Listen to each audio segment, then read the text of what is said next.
कोल्हापुरातील बिंदू चौका येथे असणारा आणि हा बुरुज ढासळण्याच्या मार्गावर आहे। कोणत्याही क्षणी याच्या खाली गाड्या आपल्याला दिसत आहेत, त्या गाड्यांवर पडण्याची शक्यता आहे।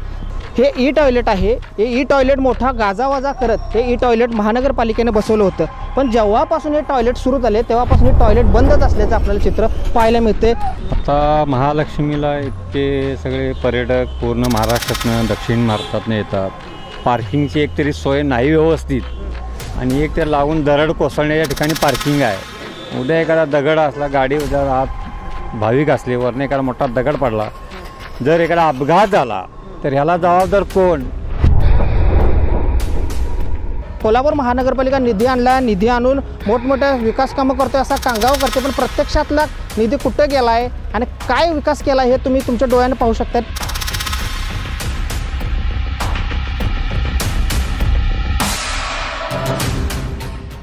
कोल्हापूर शहरामध्ये दर दिवशी हजारो पर्यटक येत असतात। त्या पर्यटकांसाठी पार्किंगची सुविधा बिंदू चौकामध्ये करण्यात आलेली आहे। मात्र या ठिकाणी जर आपण बघितलं तर बिंदू चौकामध्ये एक ऐतिहासिक बुरुज आहे, तो बुरुज ढासळायच्या मार्गावर आहे आणि मोठी दुर्घटना होण्याची शक्यता या ठिकाणी असल्याचं आपल्याला पाहायला मिळते। पाठीमागे माझ्या तुम्ही पाहू शकताय, हा ऐतिहासिक बुरुज आहे कोल्हापुरातील बिंदू चौका येथे असणारा आणि हा बुरुज ढासळण्याच्या मार्गावर आहे। बुरुजाला मोठमोठे जे दगड आहेत ते निखळून पडलेले आहेत आणि या ठिकाणी झाडं देखील मोठ्या प्रमाणात वाढलेले आहेत। याच ठिकाणी जर बघितलं तर या पार्किंग एरियामध्ये ही वाहनं जी बघताय, ही पर्यटकांची ही वाहनं पार्किंग केली जातात। महानगरपालिकेचं हे पार्किंग स्थळ आहे, पण कुठेतरी नागरिकांच्या आणि पर्यटकांच्या सुरक्षिततेची काळजी महानगरपालिकेला नसल्याचं इथं आपल्याला पाहायला मिळते। राज्यभरातून देशभरातून भाविक या ठिकाणी येत असतात। या ठिकाणी महालक्ष्मी जवळपास पार्किंगचं ठिकाण म्हणून बिंदू चौकाला ओळखलं जातं आणि या ठिकाणचा हा बुरुज आपण बघू शकताय कशा प्रकारे बुरुजाची अवस्था आपल्याला दिसते। मोठमोठी झाडी, या ठिकाणी झाडं देखील वाढलेली आहेत, मोठे मोठे दगड आहेत, दगडांना मोठ्या मोठ्या भेगा पडलेल्या आपल्याला पाहायला मिळतात। कोणत्याही क्षणी याच्या खाली गाड्या आपल्याला दिसत आहेत, तुम्ही या माझ्या पाठीमागे ह्या खाली गाड्या दिसत आहेत, या गाड्यांवर पडण्याची शक्यता आहे।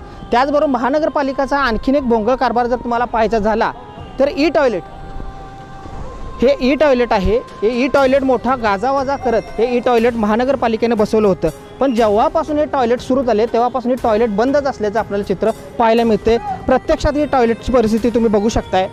कोल्हापूर महानगरपालिका निधी आणला, निधी आणून मोठमोठ्या विकास कामं करते असा कांगाव करते, पण प्रत्यक्षातला निधी कुठे गेला आहे आणि काय विकास केला हे तुम्ही तुमच्या डोळ्याने पाहू शकता। पर्यटकांचं जीवन, इथल्या नागरिकांचं जीवन त्यांनी धोक्यात घातल्याचं देखील पाहायला मिळते। हे जे ई टॉयलेट त्यांनी उभी केले इथं बरोबर बुरुजाच्या खाली आहे, वरून बुरुजाचा जर दगड पडला, भिंत कोसळली तर आतमध्ये जर कदाचित जो माणूस जाईल, बंदच आहे, तो माणसाचे जीवन धोक्यातच आहे, क्षणातच मृत्यू पावला अशी घटना आहे। बघू शकताय तुम्ही ई टॉयलेटची ही परिस्थिती। एवढे पैसे खर्च करून ई टॉयलेट स्थापन केले इथं, पण स्थापन केल्यापासून काही इथं फायदा नाही आहे। दुसरं या ठिकाणी बघू शकताय पार्किंग कॅम्प इथं आहे, गाड्या येत आहेत, हे इथं झाडी वाढलेली आहे, हा देखील बुरुज कोसळण्याची शक्यता आहे। अशी एकंदरीत परिस्थिती आहे। त्याचबरोबर या पार्किंगच्या ठिकाणी महिलांसाठी स्वच्छतागृह पुढे आहे, त्या ठिकाणी देखील पाण्याची व्यवस्था नसते आणि स्वच्छतागृह फक्त नावालाच आहे। महानगरपालिकेचे कर्मचारी इथे साफसफाई करण्यासाठी येत नसतात। अशी एकंदरीत परिस्थिती या बिंदू चौकातील आहे आणि पार्किंग स्थळाच्या इथली आपल्याला पाहायला मिळते। कुठेतरी नागरिकांच्या जीवाशी खेळण्याचा प्रकार कोल्हापूर महानगरपालिकेने केल्याचं आपल्याला इथं पाहायला मिळते। माझ्यासोबत काही पर्यटक आहेत, पर्यटकांसोबत आपण बोलूया। कोल्हापूरमध्ये आलाय, तुमची गाडी इथे पार्किंग केली आहे, काय तुम्हाला कसं वाटतं? पार्किंग सुविधा थोडी व्यवस्थित नाही आहेत, त्यात काही सुधार केला पाहिजेत आणि स्वच्छता पण आतमध्ये मंदिरची स्वच्छता तर बरोबर होती, पण बाहेर थोडा कमी दिसत आहेत। आता ही टॉयलेट्स असं वाटते बंद आहेत, सुरू नाही आहेत, याला पण सुरू केला पाहिजेत, कारण बाहेरचे लोक जे येत आहेत त्यांना हा भौतिक सुविधा काहीतरी देणे हे मंदिर कमिटीचा एक उद्देश राहिला पाहिजे। त्याचा जिल्हा प्रशासनाचं काम आहे कुठेतरी पर्यटकांना सुविधा देणं असं म्हणायचं तुम्हाला। तुम्ही आता गाडी पार्किंग केली आहे, पाठीमागे तुम्ही हे दृश्य बघताय, इथं बुरुज हा जो आहे हे धोकादायक वाटत नाही का तुम्हाला? तुमच्या समजा गाडी वाहत आहे वगैरे, भरपूर धोकादायक आहे, कधी काही पडू शकते याच्यात, तर याचा रेनोव्हेशन झाला पाहिजे, कुठेतरी लक्ष दिलं पाहिजे असं म्हणायचं आहे तुम्हाला। आता महालक्ष्मीला इतके सगळे पर्यटक पूर्ण महाराष्ट्रातनं दक्षिण महाराष्ट्रातनं येतात। पार्किंगची एकतरी सोय नाही व्यवस्थित आणि एक तर लागून दरड कोसळण्याच्या ठिकाणी पार्किंग आहे। उद्या एखादा दगड असला, गाडी आत भाविक असले, वरने एखादा मोठा दगड पडला, जर एखादा अपघात झाला तर ह्याला जबाबदार कोण जबाबदारी घेणार आहे याची? देवस्थान समिती घेणार आहे का महानगरपालिका घेणार आहे? पार्किंगची चांगली व्यवस्था करा, महालक्ष्मीची चांगलं डेव्हलप करा आणि पर्यटकांना दिशादर्शक नाही, कुठं पार्किंग लावायच्या गाड्या, पाण्याची प्यायची सोय नाही, उगाच येत आहे पार्किंगचं पैसे घेत आहे, दानपेटीतलं पैसे घेत आहे आणि गायब होत आहे. कुठं जातो एवढा पैसा? चांगल्या सुविधा द्या, पर्यटक येतील. जसं तिरुपती बालाजी जसं सोयी केल्या तसं न्यावून दे, निदान 25% तरी सोय करा.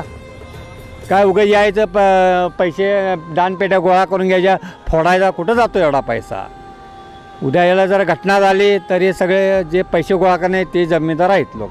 नागरिकांशी जीवाशी कुठंतरी प्रशासन इथलं खेळते. हो प्रशासन पैसे गोळायचे धंदा आहे त्यांचं. काही रस्ते नाहीत, खड्डे पडल्यात, पार्किंगची चांगली सोय द्या. पाणी प्यायला नाही, लोक आलेत कुठं यायचं सोडलं, बाटली घ्यायची पाण्याची आणि विकत प्यायचं का पाणी? तुम्ही एवढा पैसा एखादा टँकर ठेवा ना चांगला पैशाचा. तर आता माझ्या पाठीमागे आणखीन काही दृश्य आपण बघू शकताय.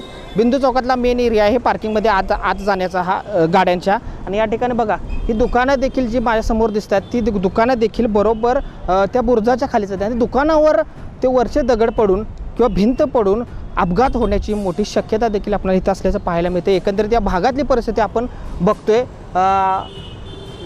महापालिकेनं मोठ्या प्रमाणात दुर्लक्ष केले, कुठेही कोणत्याही बाबतीचा समन्वय नाही, असं कुठंतरी चित्र आपल्याला या ठिकाणी पाहायला मिळते. अशी एकंदरीत परिस्थिती कोल्हापूर महानगरपालिकेची आणि कोल्हापूर प्रशासनाची आहे. पर्यटकांच्या जीवाशी खेळणं, नागरिकांच्या जीवाशी खेळणं हाच एक इथं प्रकार होत असल्याचं आपल्याला पाहायला मिळतं आहे. कॅमेरामॅन केतनसह मी रविराज, तारा न्यूज, कोल्हापूर.